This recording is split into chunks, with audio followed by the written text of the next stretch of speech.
Hello, Star Trek fans, and welcome to the Rebinge Deep Space Nine podcast. My name is Kim. And my name is James. And my name is Attiba. And we're watching Star Trek Deep Space Nine from the beginning, one episode at a time.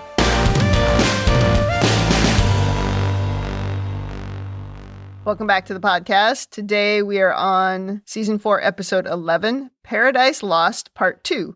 This episode aired January 8th, 1996.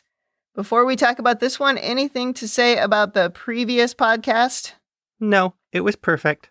I have a little something. Okay. I would like to point out that in the last podcast, in case you missed it for some reason, James was adamant that Brock Peters, the actor that played Joe Sisko, Papa Sisko, and was also in Star Trek VI, The Undiscovered Country, forwarding an agenda to kind of kibosh the Khitomer Accords so that the Federation and the Klingons would stay at war. I would just like to point out that Brock Peters was not the only actor in this episode that was in Star Trek VI. Really? Yes, one Mr. Rene Auberjonois was also in Star Trek VI and a big part of the conspiracy. Oh, really? So now I'm convinced That's right. it is a joint Odo Papa Sisko plot to overthrow the Federation.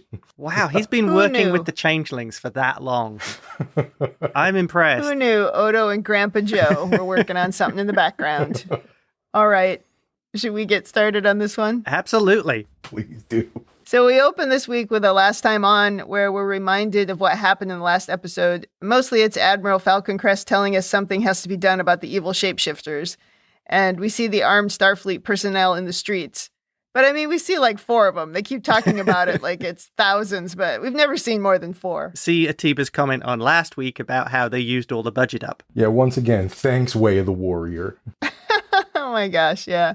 In the cold open, we're at Starfleet headquarters, and Sisko is still trying to understand what happened to the power relays. He can't figure out how the changelings infiltrated the Division of Planetary Operations and managed to disable every power relay on Earth at the exact same time. Odo is poking around on a data pad, and he finds a transporter log from the Lakota showing a group called Red Squad beamed back to Starfleet Academy 26 minutes after the state of emergency was declared. Sisko tells him that that's that elite group of Starfleet cadets, so Odo wonders if they were being beamed back to safety, but maybe that would make sense if all the cadets weren't then later that same day mobilized to field duty. So the whole thing is very suspicious. Yeah, it is raising more questions. I do like how Odo has access to everything. I mean, he's not even in Starfleet, and he's got his own data pad, he can see everything.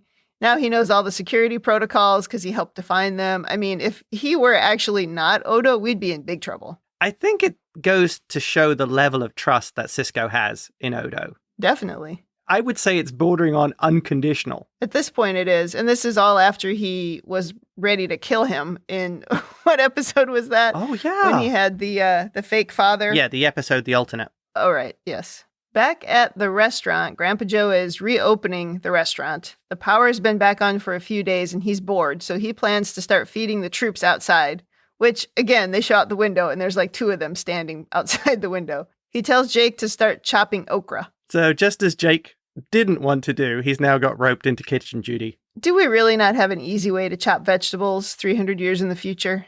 I mean, we probably do, but Grandpa Joe is a purist. I mean... Oh. Yeah.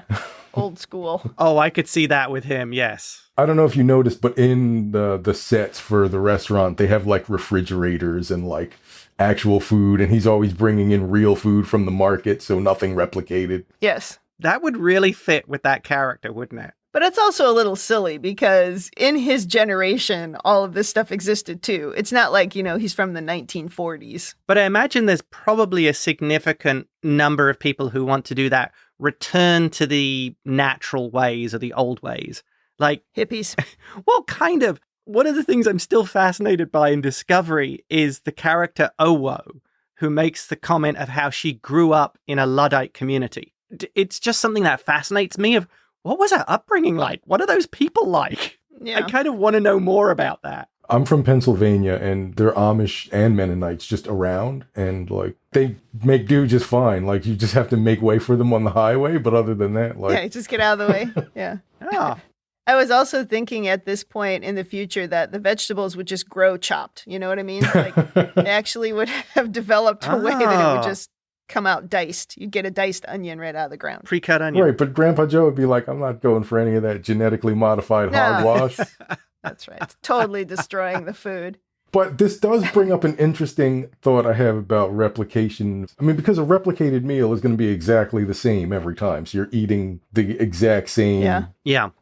macaroni and cheese every time, but you get more variation. And I guess in the variation is where the art happens. That's true. That's true. Even when we go to restaurants now, Yeah. I've said that before, where there are restaurants where you'll get the exact same thing, tasting the exact same way every time. And there's good in that, and there's also bad in that.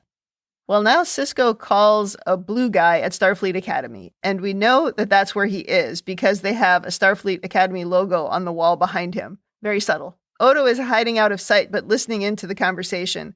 Sisko asks the Blue Admiral if he's aware that there's a transporter record of Red Squad beaming back to the Academy after the power outage. And then the blue guy's like, uh-oh. And he asks if they're on a secure line, and he tells Sisko to erase that record before anyone else sees it. Sisko says he'll take care of it immediately. You know when somebody says, are we on a secure line? Something is up.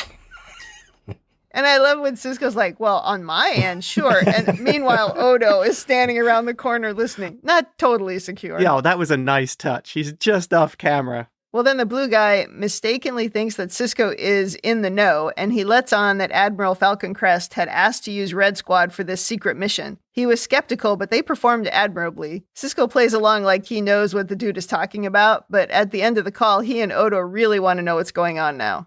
And we cue the theme song. Oh, this has cued a new Odo mystery. Yeah. Just Odo with a giant magnifying glass. And God, that would be great. Yeah. That would be good. Back at the restaurant, Grandpa Joe is now allowing the security people to test his blood. That's news. Apparently, the attack on the power relay scared him enough to allow it. Sisko is frustrated by everything going on, and he's not sure if he's being overly paranoid. In comes Nog, and Grandpa Joe leaves them alone to talk. Nog lets Sisko know that the members of Red Squad look at Sisko as kind of a hero because he's at the front line of the war with the Dominion. Do you think anybody knows that we're not really at war with the Dominion? Close enough. Yeah. Sisko asks if Nog could introduce him to some of the members of Red Squad, and Nog is like, oh, I'm sorry, but the names are supposed to be secret. And Sisko says, you are under the mistaken impression that I'm asking for a favor. This is an order. And the camera zooms really closely up on Sisko's face dramatically as he says, I want a name and I want it now. Is that understood? And Nog kind of gulps, and then he says, yes, sir. I love this. Sisko totally playing the rank card. This reminds me of, do you remember in Hands of the Prophets? He got annoyed with Kira and the Bajoran officers, and he read them the riot act. Oh, right. Yeah, they were having a sick out. Yeah. That's right. Okay. The other thing is here, I assume it was Sisko being sneaky because he got the message to Nog via Jake. So I assume there'd be no official line of communications between Nog and Sisko, just in case someone was watching. And Nog travels to that restaurant apparently frequently, so I guess that isn't out of the ordinary. But you'd have to think that somebody would be keeping their eye on him. Oh, yeah. Just because of his connection to Sisko. Right. Well, in the very next scene, a clean-cut cadet enters Sisko's office. I believe he's a member of the Starfleet Youth. Riley Aldrin Shepard is a third-year student with a specialty in tactical operations. Sisko tricks him into admitting that Red Squad had a mission to sabotage the power. They were given all the necessary codes and sent into planetary operations. He seems very proud of himself. Yeah. And he has a very smug grin on his face the entire time. But he essentially gives Sisko all the info he needs to realize that it wasn't the changelings that sabotaged the power grid, but Red Squad. I believe Sisko is channeling Ducat here. I loved that bluster, that pompousness he was displaying with this cadet. And it totally worked. Well, especially if they think Sisko's a hero. True. also, the kid kind of had an air of pompousness to him. He was kind of super duper proud of what the squad did. So maybe Sisko just picked up on that and decided, oh, he'll respond if I act in kind. Yeah. Oh, that would be a good point. Yeah. There's another thing here, which I think is clearly either the briefing that Red Squad received was incomplete, or you don't rely on kids to do the dirty work. His response to this should have been, I have no knowledge of such operations. For a great example of this, see the briefing scene in Apocalypse Now, But even the blue guy fell for it, and he's an admiral. Well, that's true. At least he had the pips. Right. Yeah. Sisko is Leighton's hand-picked adjutant, so it makes sense that people would assume that he's in on it anyway. But this is the trouble with lying and conspiracies, Right. is you don't know what story has been told to whom. Right. Back to the restaurant, and Sisko fills Odo in on what he learned. Odo says even if his superior officers ordered him to sabotage the power, that doesn't completely rule out Dominion involvement. His superiors might be changelings. Sisko says if it was the Dominion, nothing has happened since then, except power has been restored, and the people who wanted to increase security on Earth have gotten what they wanted. Odo wonders what Sisko is going to do with this knowledge. Sisko says, these aren't evil people. They're people that I know and respect. And he wonders how he can turn against them. But Odo says it seems like you aren't turning against them. They've already turned against you. I really like it when Odo is the voice of reason. Because it's not always the case, but certainly in these 2 episodes he has been. Right. It's very insightful from Odo. I think he's uniquely placed here because he's been living in Sisko's position. His people turned against all the values that Odo holds dear. It seems that Odo's been programmed with those values, and he's taken them, if you like, literally. So I see Odo as looking at Sisko as a kindred spirit. Yeah, that's a good point. Now we go off to the president's office, and Odo and Sisko start to make their case. They believe Admiral Falcon, Crest, and others have been trying to prove Earth was vulnerable to a Dominion takeover. Sisko doesn't think Admiral Leighton would see what he's done as treason, but a desperate act of patriotism. The president wants proof, and Sisko proposes ordering him to withdraw his troops and see what happens. Sisko says Leighton won't give up that control. But the president says the public is now overwhelmingly in favor of the added security, so he can't do that. Instead, he needs Sisko and Odo to bring him hard proof. I mean, seriously, who elected President Jar Jar? That would be the good people of the Federation. Was it a short straw deal, or was he put up as a joke candidate? This guy, to me, seems remarkably indecisive. Yeah. I don't know, does the Federation encourage this of somebody who, well, let's not try and upset everyone? Or anyone. I think so. I think that's probably the number one value. Yeah. Is the ability to work with tons of people and not piss anyone off. So middle of the road president. Yeah. Exactly. Yeah, the Gerald Ford approach. He ended up there because nobody really hated him. Exactly. Oh my gosh. At the restaurant, Nog rushes in saying he couldn't find Cadet Shepard or any member of Red Squad. And we learn why pretty quickly, because in comes Admiral Falcon Crest, who has apparently figured out Sisko's been poking around in his business. He chases away Nog and Odo, telling Sisko he owes him an apology, but he knew he couldn't tell him the truth from the beginning. He'd hoped Sisko would join the fight once he saw what was happening. Sisko sees that Leighton is trying to seize control of Earth and put it under military rule. Admiral Leighton says if that's what it takes to stop the Dominion, then yes. Sisko can't believe he's willing to destroy Paradise in order to save it. A good officer must respect the chain of command, Leighton says. There comes a time when you have to carry out orders whether you agree with them or not. Leighton says he's still Sisko's commanding officer, but Sisko isn't going to follow these orders. So Leighton says you'd better go back to Deep Space Nine. Go home, Ben, he says. Now, as James pointed out before, about, whenever anybody asks if this is a secure line, there's shadiness about to go down. Yeah. It's the same thing when people make appeals to loyalty, which an appeal to the chain of command essentially is. Like, right. Yeah.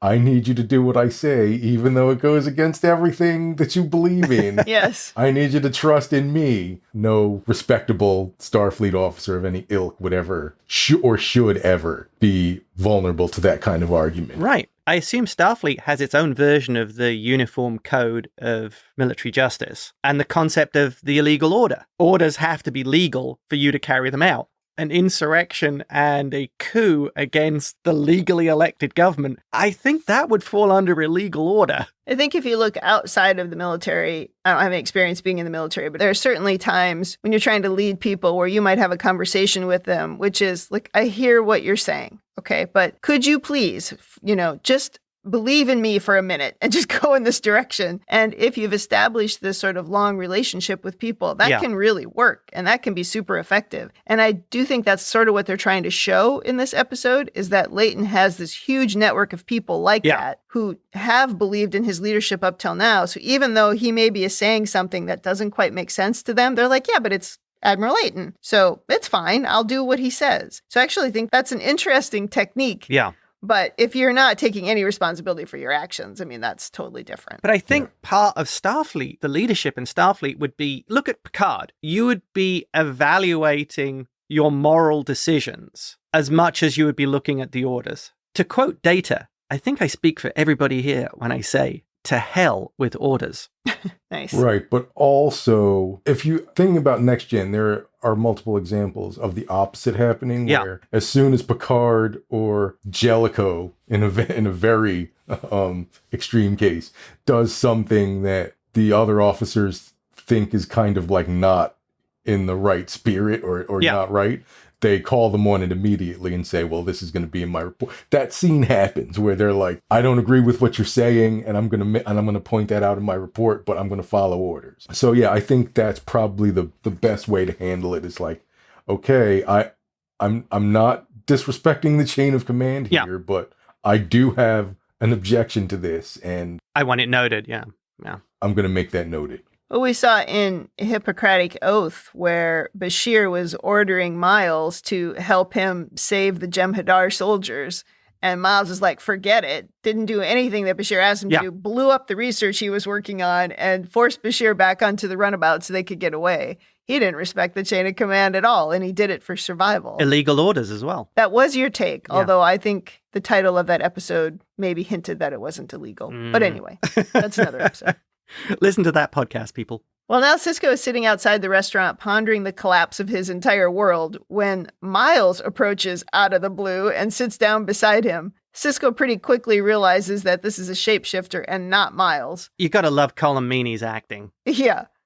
The fake Miles says there are only 4 changelings on this entire planet, and look at the havoc we've wrought. He says, we're smarter and better than the solids, and we don't fear you. In the end, it's your fear that will destroy you.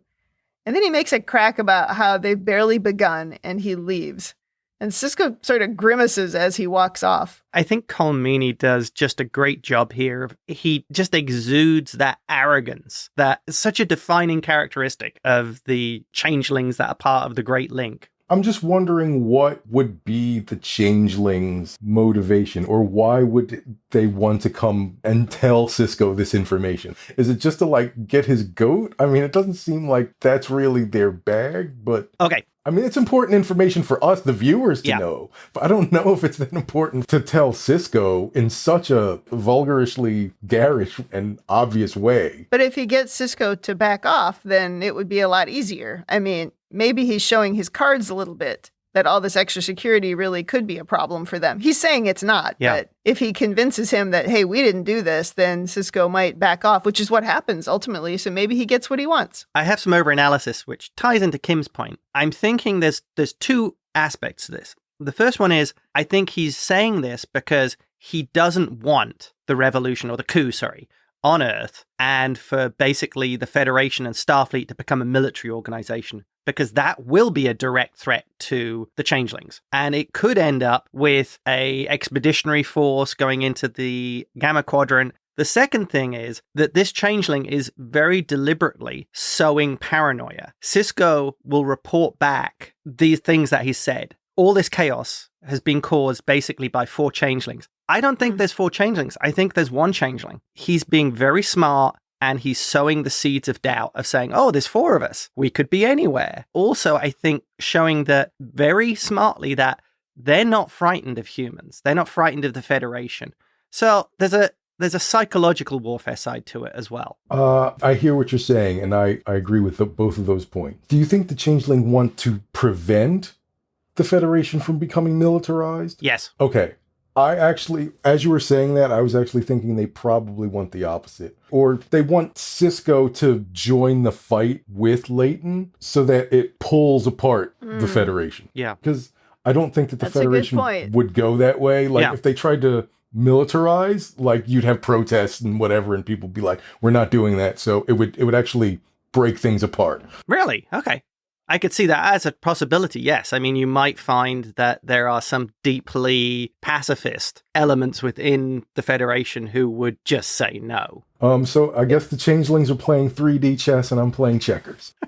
I don't know. I think it could be either of those things, but also the note that I made here was about something completely different.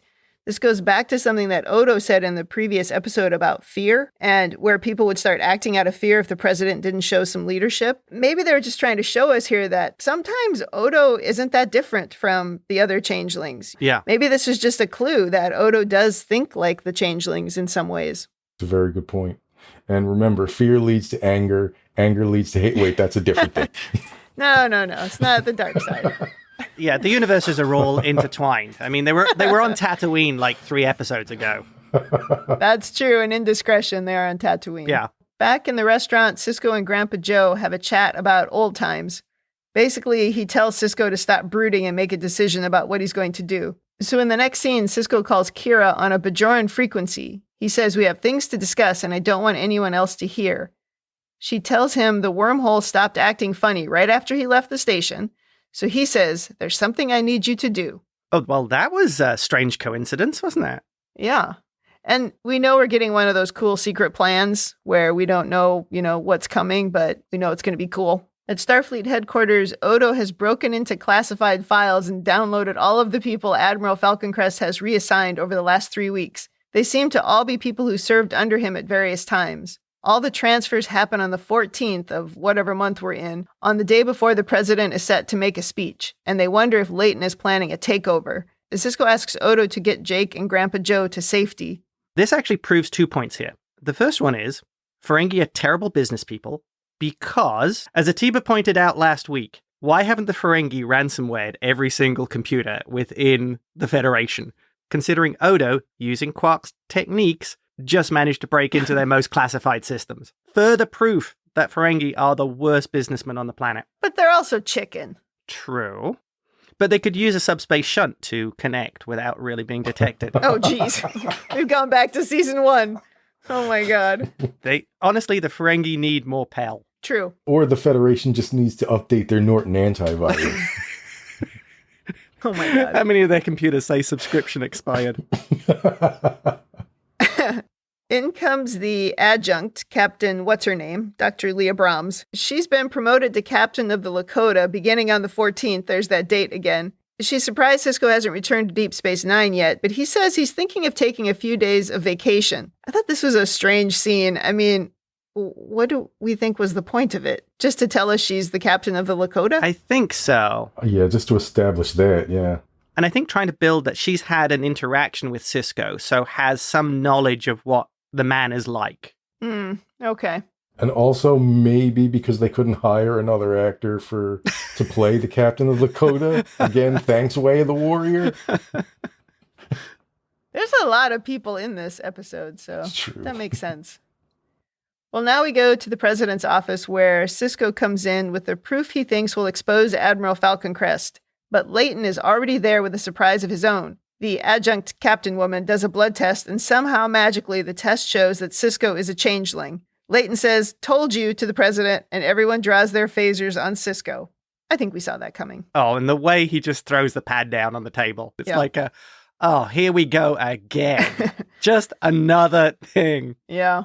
Well, now Sisko is in a little holding cell, and Admiral Leighton says he can't believe this is what it's come to. He says Sisko will be free to go in a few days after he temporarily takes over control of Earth. Sisko asks how long that temporary situation will be, and Leighton says as long as it takes to end the threat of the shapeshifters. Yeah, Leighton says, "You're the best officer who ever served under me. So why did you send him to a rundown Jiffy Lube at the edge of the quadrant?" Yeah, good question. I think the secret truth here is that Leighton is just a jerk and actually hates Sisko. I think we suggested that in the last episode, that he keeps giving him crappy jobs. Also, any other time an officer says that to it, like they usually say, "You're the finest officer I've ever served with." I've never heard anyone say before, "You're the finest officer that ever served under me." Like just reinforcing that hierarchical, I'm in charge. I think that's a characteristic of Leighton. He is a control freak. Yeah. He does seem like he feels bad about this turn of events, but not bad enough to let Sisko go. No. The other thing I feel in this scene is that there's something of an odd parallel here between the Worf and Gowron scene in Way of the Warrior. I get the feeling that Leighton actually is also just disappointed that Sisko hasn't joined him. In a weird parallel to that whole piece with Gowron and Worf, where Gowron really just didn't understand why Worf wouldn't come with him, why his friend wouldn't come with him. Well, Sisko was in agreement with him in the beginning. Yeah. It was when he started doing some underhanded things that he wasn't on the same side. But I wonder if it would have been different if Leighton had been completely open with him from the beginning. Yeah. You know, could he have found a way to draw him in? That's maybe how it worked with some of the people that he had reassigned. Right. And I have some over-analysis on this. All right. Well, later, a security officer comes into the holding cell pushing a cart. And if season 1 has taught us anything, we know she's not alone. Oh, yeah, absolutely. She's there to test the security guards, but once Odo oozes out of the cart, the 3 most useless security officers all go down really quickly. Odo even takes one out with a Vulcan neck pinch. That was impressive. Yeah, So was Odo actually the cart? I think so. So why didn't the guy who was leaning on the cart fall over when Odo changed back into himself? I don't know. I feel their security measures are utterly ineffective. Oh no, yeah, they're terrible. And what happened to those phasers that were sweeping all the rooms? Yeah. I guess they don't do that in the prison. James, whenever you notice something like that, a wizard did it. Star Trek wizard. Well, Odo lets Sisko out, and he says the Defiant is on the way to Earth with the officer responsible, but they don't yet tell us what this guy is responsible for. Yeah. Sisko tells Odo to get to the president and tell him what's happening. Sisko takes one of the phasers off the floor and says he has some business to take care of. Why would telling Jar Jar anything different make a difference now? Yeah, at this point, that guy's not helping. Yeah. Well, I guess what he meant was go and tell him we have the proof coming, right? Because that's the point, is that the proof is on the Defiant. Oh, okay. In Leighton's office, Leighton is talking to Captain Benteen. This is where I finally figured out what her name was. Falcon Crest helpfully said her name here to remind me. Anyway, she says she understands the situation and she'll do her best. And he says, good luck, and hangs up just as Sisko comes in with his phaser drawn. Sisko takes Leighton's comm badge and asks him to resign, which he's like, I don't think so. You'd think that the new supreme leader of the Empire of the Federation would have better security. Yeah, he just walks right in. But Sisko says he has evidence to convict him of treason. Do you? Leighton asks smugly. Sisko says he has Lieutenant Arriaga in custody, and he's prepared to admit that Leighton ordered him to attach a subspace modulator to the relay satellite on the far side of the wormhole, causing it to open and close at random, therefore convincing everyone a cloaked Dominion fleet was entering the Alpha Quadrant. I'm pretty sure I suggested they go and look at that relay. Yeah, you did. Admiral Falcon Crest laughs at this. He says Lieutenant Arriaga isn't going to make it to Earth. He sent Captain Benteen, Perfect teeth. and the Lakota to intercept the Defiant. Sisko can't believe a Starfleet ship would fire on another, but of course Leighton told Captain Benteen that the Defiant is full of changelings. He's really leaning into his own story here. Oh, yeah. I like the interaction between him and Sisko, and basically Sisko having to explain to Leighton what a dictatorship is. Yeah, he's like, no, it's not. Yeah, he seems to be sort of in denial. And the bit where Leighton says, we're opening this Pandora's box together. Wow. Is there some rationalization there? Yeah, of course. Oh, you're making me do this. To say Leighton has drunk the Kool-Aid, I think is an understatement. He really does see himself as the only answer in this. He mixed the Kool-Aid. This is his Kool-Aid. Did anybody check to make sure Leighton doesn't have one of those claymation aliens in him from the first season of Next Gen? That would explain a lot. I thought about that. The thing in the back of their neck. Yeah. But no, nobody checks. Oh. Yeah, I thought about that. You see Sisko almost in horror of having to explain to this guy what all this means. And Sisko's the one who's getting animated and getting frustrated. Yeah. And Leighton just remains calm. I thought that was a really interesting contrast between the two. Well, he's spent a lot of time telling himself this story. He's very comfortable in his story. But at this point, Leighton also feels like he's got all the cards, so yeah, he can play it cool. Now we go to the Defiant, where they've been intercepted by the Lakota.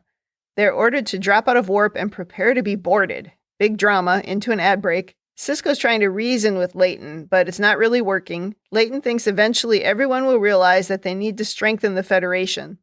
They each posture a bit and they stare at each other, but we're not really getting anywhere. Yeah. Meanwhile, on the Defiant, they assume the Lakota won't shoot at them, but they're wrong and the shooting starts. An NPC goes down and smoke starts filling the bridge. When Miles asks what they're going to do, Worf says, "We fight." He says to target the Lakota's weapons, and there's a lot of shooting. I love it. Oh, space battle between Federation ships. Loving it. Oh, it's kind of sad. And I love the way Worf is smart enough to raise shields as soon as they get within weapons range. Yeah, he's very calm and quiet, really, throughout the whole thing. Yeah. Until they're like, now what do we do? Start shooting. Leighton and Sisko wait for word on the firefight. Leighton is like, I taught you to be a leader, but should have taught you more about the importance of loyalty. He's laying it on a bit thick again. Back to Attiba's point about people using loyalty. Yeah.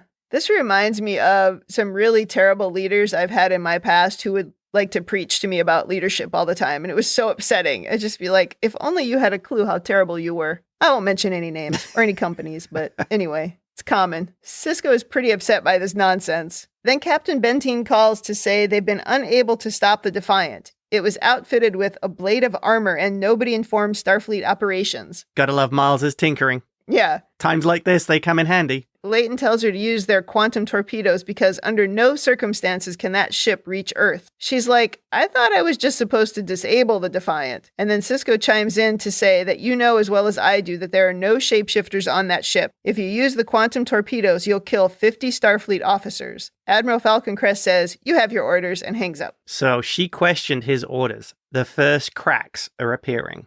Yep, maybe she's finally thinking, maybe I need some evidence before I start killing all these people. Yeah. Well, the Defiant has nearly lost shields, and there's lots of damage, but the Lakota is in worse shape. Kira says one good hit will destroy them. She's like, it's them or us, but Worf says that's not an option. I like that little nod to Kira the survivor and Worf the man of honor. Thought that was kind of cool. Yeah. Do you think that this is incredible restraint for Worf? He's in battle. As far as they know, the other ship is on a mission to kill them. Every Klingon instinct must be just screaming at him, fire all weapons, we will have victory. No, I think they've given us enough clues that that's not the norm for Worf, right? Like, if you even think back to Way of the Warrior in the second part of the episode, where he was talking about how they shouldn't slow down and decloak when they found some wreckage because there would be Klingon ships waiting, right? We knew even then when we were talking about it, that's like Worf recognizes that even though that's the Klingon way, that's not his way. And he's had lots of good examples of why that's not the way. I think he's more Starfleet at this point than he is Klingon. I think that's a bit of nature versus nurture going on, because if you grow up in a Klingon society, it's probably okay. Yeah. Like, they expect those kinds of outbursts, but where Worf was brought up, those kind of outbursts would have been unacceptable. So he just learned a level of restraint that maybe if he'd grown up in a Klingon society, he would not have. Interesting, yeah. Okay. Exactly. He grew up in a human society, but also he has spent all this time standing right behind Captain Picard.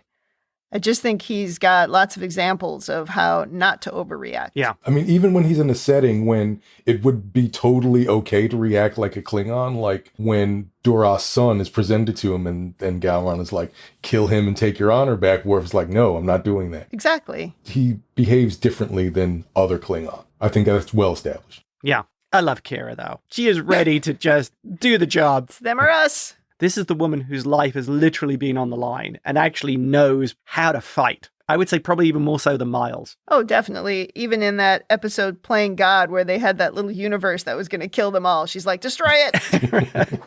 Oh, yeah. It's them or us. I mean, I totally understand that way of thinking. Well, none of this matters anyway, because the Lakota powers down their weapons and hails the Defiant. My theory here is that Benteen finally realized that Worf was in command of the Defiant. She thought, it'll be Kira, maybe Dax, it'll be fine. But once she realized it was Worf, it was like, power down, let's cut this out. I think the last person she would want to face would be Kira. Yeah, I think she'd be more afraid of Kira. Yeah. I would be. Kira is always going to shoot first. Yeah. I do wish, though, that the final scene in this is that they'd cut to Worf saying, I will accept your unconditional surrender. Actually, yeah, I thought that too. I really wish somebody had said that. In the next scene, the Defiant calls Sisko, and Worf says the Lakota has powered down its weapons and is letting us proceed to Earth. Admiral Falcon Crest is shocked. Worf says 2 officers are dead, 7 more seriously injured. The Lakota has even more casualties. And Sisko says, just get here as soon as you can. Game over, Leighton. After they hang up, Admiral Falcon Crest says, now everyone knows you're here, so you'll never make it out of my office. But Sisko's like, that doesn't make any difference at this point. Odo is already sharing everything with the president. It's over, Sisko says. This is the first time Leighton kind of breaks because he shouts, it's not over. That was great. he finally gets Yes. angry. What's important here is I think you see that just under that surface, there's that fanaticism. That anger is kind of driving him. Well, everything's really been going his way until right at that moment. But I think this is the thing with Leighton. What you're seeing is very much a facade. He really is kind of an angry dictator. He's just one of these guys who's so used to everything going his way that when it doesn't go his way, he just doesn't know how to act. It's kind of a thing that I frequently say about judges. They get so used to being a judge that they don't recognize that the world around them doesn't really work that way. But it's the same here. He's managed to move and mobilize so many people in a particular direction that he believes it, and he thinks that no one else could possibly question him. And I think that's what happens, right? It goes to your head. Yeah. He does say he has enough loyal officers to fight, but Sisko points out that there's no one to fight against, and he's essentially just dooming all of these officers who have followed him this far. So Leighton takes off his pips, and he drops them on the desk, and he says he hopes Sisko isn't the one making the mistake, and then he walks out to very dramatic music. Handcuffs? Something? I know, he just lets him go. A true officer would go to his ready room and shoot himself. This is Star Trek. We don't do that. Holy cow. Down at the restaurant, Grandpa Joe watches the armed security folks beam away. Odo wonders if he's the only one worried that there are still changelings on Earth. And Grandpa Joe says he's scared to death, but he's not going to let them change his life. This is an American conceit, but anyway, I digress. Very much so. Sisko says, if the changelings are going to destroy our way of life, they're going to have to do it themselves. We won't do it for them. Everyone smiles and says goodbye, and Grandpa Joe calls Jake Jaco, and Sisko says 3 to beam up without actually calling anyone to say who should beam them up. But anyway, somehow they magically beam away. And Joe Sisko quietly says, well, I tried to do the same thing to the Federation 70 years ago, and it didn't work back then either. No, he opens the restaurant, and that's the end of the episode. Oh my God. All right, James, what do you have for overanalysis? Okay. First point, and possibly the most important one. What's the deal with replicated coffee? How could it taste worse than real coffee? Well, if you watch Discovery, it's because it's made out of poo. Well, everything replicated is made out of poo, so it's not exactly.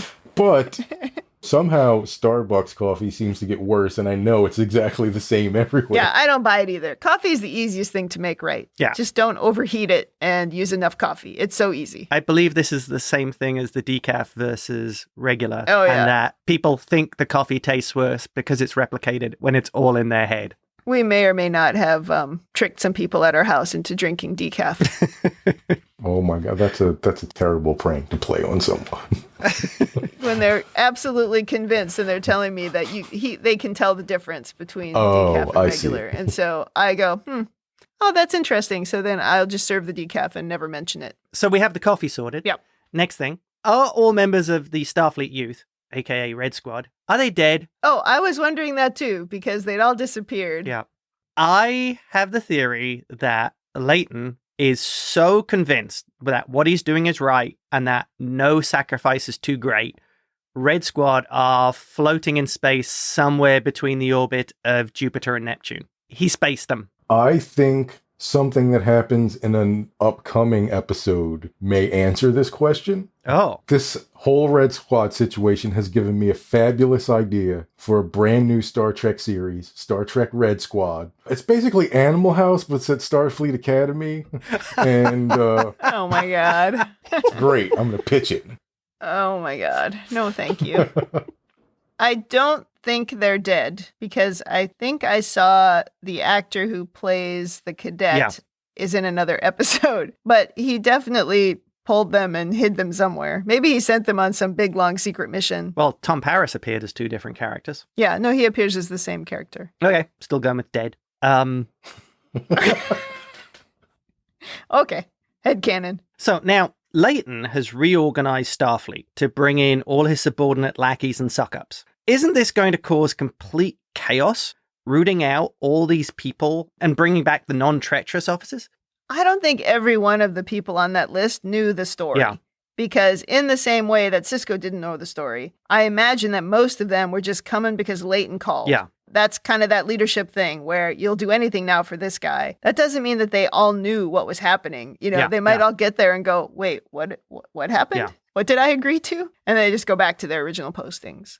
Because the other thing about that was, I'm wondering how many of them were actually competent in those roles. Leighton was bringing people in who he could rely on or thought he could rely on versus their actual abilities. I was just going to speak to the issue of competency because I'm just sitting here remembering, okay, a whole bunch of the Admiralty and high-ranking Starfleet officials probably died during the whole claymation monster incident, or at least had their brains scrambled. Yeah. Then Wolf 359, who knows how many high-ranking officials were lost in that battle. So, like, are we just kind of with the reserves, the B and C team level? Probably. Yeah. Like the blue guy at Starfleet Academy. He was an admiral and he had no idea what he was doing. Right. I think that's a very good point. You'd potentially be constantly losing the best of your officers because they're the ones on the front line. We talked about that with the Bajorans, that they probably lost a lot of their best and brightest in the episodes at the beginning of season 2, where we were like, oh my God, look at these guys.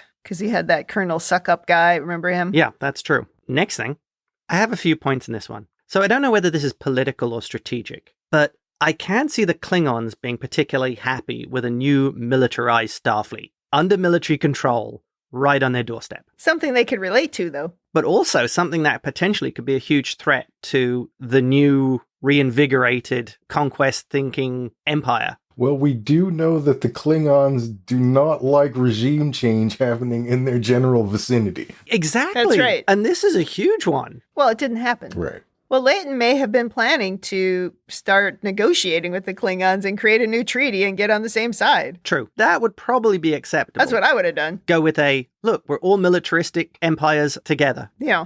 So next point. Why didn't Leighton let Sisko in on the whole plan from the start? Leighton says he was the best officer he served with. He puts him in charge of overall Earth security. How does he expect somebody as competent and diligent as Sisko not to find the plan? Why wouldn't you bring Sisko in on day one? That's a really good point. I don't know. I guess he thought he was too much of a goody two-shoes. I do think he says something in the episode about how he thought Ben would turn up and he would see the light. Yeah. And I guess that's what he was thinking. But yeah, that's not the smart play. Yeah, maybe he'd be thinking that Sisko would be so happy to be back from the 7-Eleven. Jiffy Lube. the Jiffy Lube, yeah. Yeah, that he'd jump at any chance to not be there anymore. It's a good example of why you should have the meeting before the meeting. And you should have had that conversation before you brought him all the way over to see if he was going to be on your side. I would wonder about this because Leighton knows Sisko is a political creature. He understands politics and he knows how to play the political games. He would show Sisko that things were shifting towards Starfleet just starting to run everything. And Sisko would make the political decision. I'm going to side with these guys because they're going to be the ones in charge. And we don't know much about Sisko pre-DS9. This particular relationship makes me think of the Next Gen episode, The Pegasus, where Riker and Admiral Pressman kind of have a similar dynamic. Yeah. Maybe Leighton was just seeing Sisko the same way Pressman saw Riker, as like, you were fossilized in amber the way I remember you, and you were kind of more of a toady, more of a toe-the-line guy. But Sisko has evolved since. Yeah. That's a good point. Yeah. Because then you would expect him to not have his own thoughts. Right. Okay. And are there really only 4 changelings on Earth? I think there's only one. Yeah. Maybe, but why lie at that point? Because they're jerks. That's true. Psychological warfare. He wants to get that into Sisko's head. So they'll start searching under every rock. They'll continue the paranoia, as it were. So even if the coup fails, you still have this sense that there could be a changeling hiding under every bed. And so far, that's what they've done, is they've just sent one. Yeah. Right. Just let you go, and that just seems to cause enough chaos. So that's why I think there's only one. But yeah, he could just be playing with them. Right. And I think the changelings are very cautious about being killed. You've pointed out, Kim, do they even have a lifespan? Can they live virtually forever? And if you're like that, you would want to be careful with your resources and not expose changelings to harm unnecessarily. Yeah. You're not sending your army out. Yeah. And I think my final point, did Leighton really believe that his subordinates would follow blind loyalty? It's really starting to feel like Leighton is the Ducat of the Federation. Wow. It's really starting to feel like I am just so great that everybody's just going to fall into line as soon as I stamp my foot. He is. How did I miss that? Believes his own rhetoric. He maybe didn't start there, but he became that person, yeah. Okay, I can completely see that. That same sense of absolute commitment to, I am right. Exactly. I am the smartest one in the room in all situations. Right. And it also maybe explains some of that relationship between Sisko and Leighton. Yeah, maybe Sisko bought into that when he was a junior officer, but now that he's got more seasoning, he's like, yeah, I can see right through that. Yeah. Well, you're all huff and puff. That is, I think, the takeaway from this one. Leighton Ducat. Falcon, Crest, Ducat. So are you all ready for the theory of why all Starfleet admirals are jerks? Oh, absolutely. Yeah. Okay. So, presumably most admirals get that way by being the captain of a starship first. There are probably some that rise through the bureaucracy, and there are probably some that are assigned to, like, stationary duty on a station or on a starbase or something like that.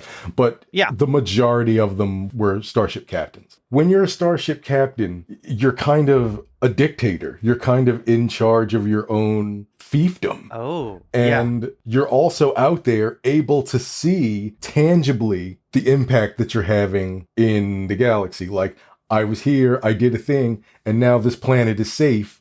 And that feels great. But once you get promoted into the Admiralty, you're just a cog in a giant bureaucracy. And it becomes much harder to actually see what impact you're having. So most of the admirals want to find a way to turn the bureaucracy into a autocracy so that they can have the same feelings that they had when they were starship captains. Wow. I think that's really what it is. Or finding some level of control beyond what would normally be afforded. Mm-hmm. To quote Kirk, don't let them take it away from you. Don't let them promote you. I definitely think there's something to that. Also, I think this happens with people who end up in executive chairs, but I don't think it's exactly how you described it in that situation. Maybe it is to some degree. I think a lot of it is just ego, and they get promoted into a position or they get into that position somehow, and then they start buying their own rhetoric and they start believing what other people are saying about them, and they lose all of their humility, and suddenly they think that they are great. That's right. I am the greatest leader. I am a genius. And they're not. They're still just humans, but they kind of lose that. They become really difficult to work with at that point because they're just no longer accepting that they still need to grow and change. The hubris. Yeah, that's sort of the way that I looked at it. But I think what you're saying makes a lot of sense in terms of Star Trek. Whereas I was moving an entire ship of people at one point, and I was, just like Kirk said, I was making a difference. And now all of a sudden I'm not. And that just breaks their brains. Right. That's really interesting. Not to say that being an admiral doesn't mean you can't make a difference. It's just like the things that you do that make a difference, you can't see right away. No, it's very because the stuff that you're doing may take a decade or two to come to fruition. And your point about ego that's interesting. Is also very poignant, and I hadn't thought about that either. But that's definitely part of it too. Well, that's what runs Ducat. I mean, I think Ducat would still be the same even if he was running a 7-Eleven. He would think he's the greatest thing that ever happened. Oh, yeah. Well, he was just running the Jiffy Lube. Yeah, right. As we may see later this season. Oh, jeez. I'm so sick of Ducat. Mild spoilers, but Ducat is going to do the most Ducat thing you can imagine. Ugh. There's going to be a lot more Ducat, I'm afraid. Great.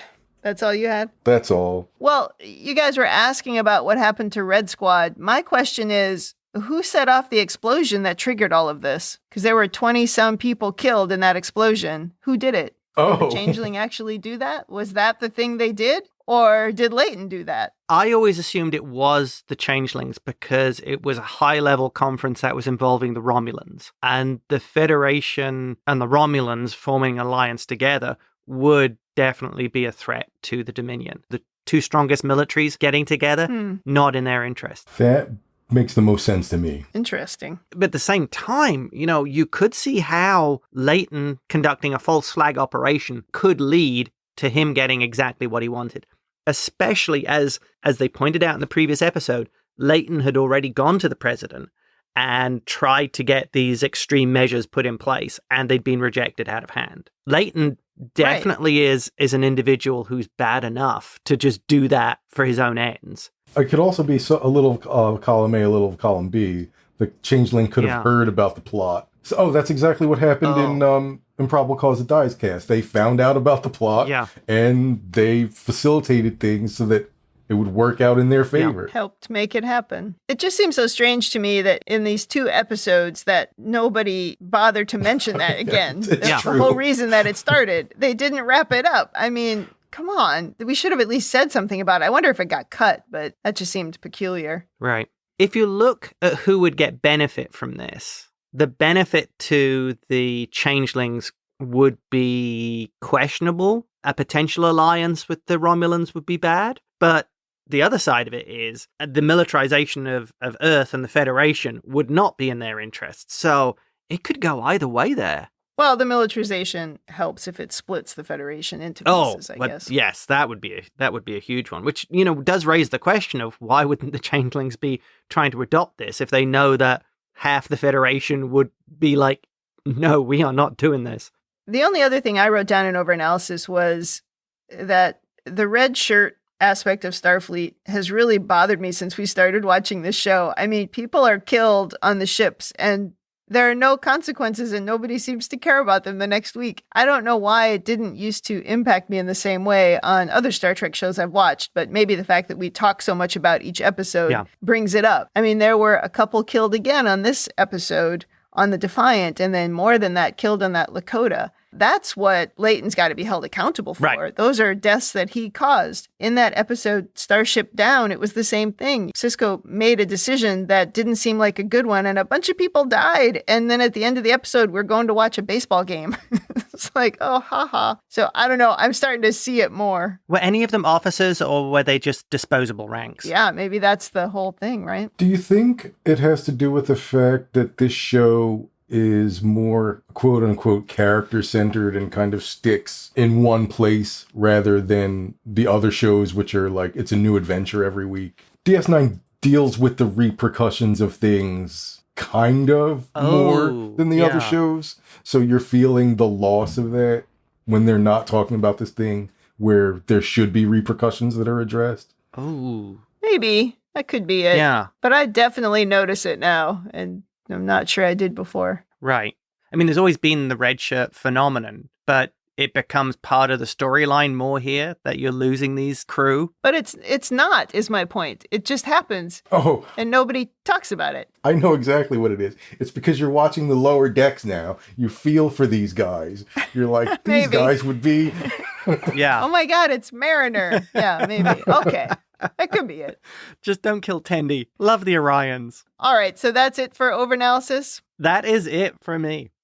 I have only one thing in Women in the Future, and that's thank God for Captain Dentine Bentine, Dr. Brahms. She was the only one who finally came to her senses and saved the day. And there weren't any other women in this episode, so that's all I have. There was the security officer that Odo knocked out. Yeah, that's true. She was just part of the fodder in the room. And Kira would have got the ship through anyway. She would have blown up the Lakota. That is true.